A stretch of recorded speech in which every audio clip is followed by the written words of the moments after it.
ഈശോയുടെ ഉത്ഥാനത്തിൻ്റെ സന്തോഷത്തിലായിരുന്ന ആഗോള ക്രൈസ്തവരെ കണ്ണീരിലാഴ്ത്തി ഫ്രാൻസിസ് മാർപ്പാപ്പയുടെ അപ്രതീക്ഷിത വിയോഗ വാർത്ത. ആഗോള കത്തോലിക്ക സഭയുടെ തലവൻ ഫ്രാൻസിസ് മാർപ്പാപ്പ കാലം ചെയ്തു. 88 വയസ്സായിരുന്നു. ബെനഡിക്ട് 16 മാർപ്പാപ്പയുടെ പിൻഗാമിയായ ഫ്രാൻസിസ് മാർപ്പാപ്പ അർജന്റീനയിലെ ബ്യൂണസ് അയേഴ്സിലാണ് ജനിച്ചത്.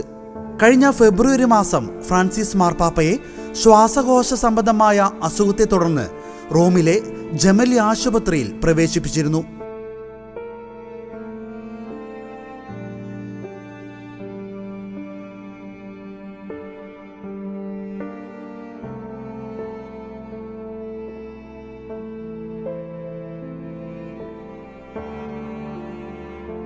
നീണ്ട 33 ദിവസത്തെ ആശുപത്രിവാസത്തിന് ശേഷം ഫ്രാൻസിസ് മാർപ്പാപ്പ രോഗമുക്തനായി തൻ്റെ വാസസ്ഥലത്തേക്ക് എത്തിയത് ഏറെ ആശ്വാസത്തോടെയായിരുന്നു ആഗോള ക്രൈസ്തവർ കണ്ടിരുന്നത്.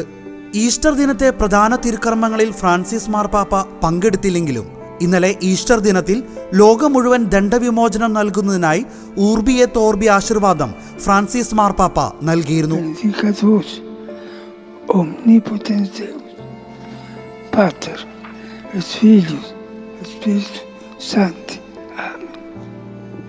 ആ സമയം ഇത് തൻ്റെ അവസാനത്തെ ദണ്ഡവിമോചന ആശീർവാദമായിരിക്കുമെന്ന് ലോകത്തിലെ ക്രൈസ്തവർ ആരും തന്നെ വിചാരിച്ചില്ല.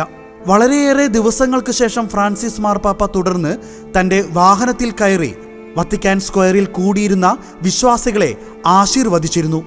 ഫ്രാൻസിസ് മാർപ്പാപ്പ തൻ്റെ സാധാരണ ജീവിതത്തിലേക്ക് തിരികെ വന്നതായി ക്രൈസ്തവർ ആശ്വസിച്ചിരുന്ന സമയത്താണ് ഫ്രാൻസിസ് മാർപ്പാപ്പയുടെ ഈ അപ്രതീക്ഷിത വിയോഗ വാർത്ത.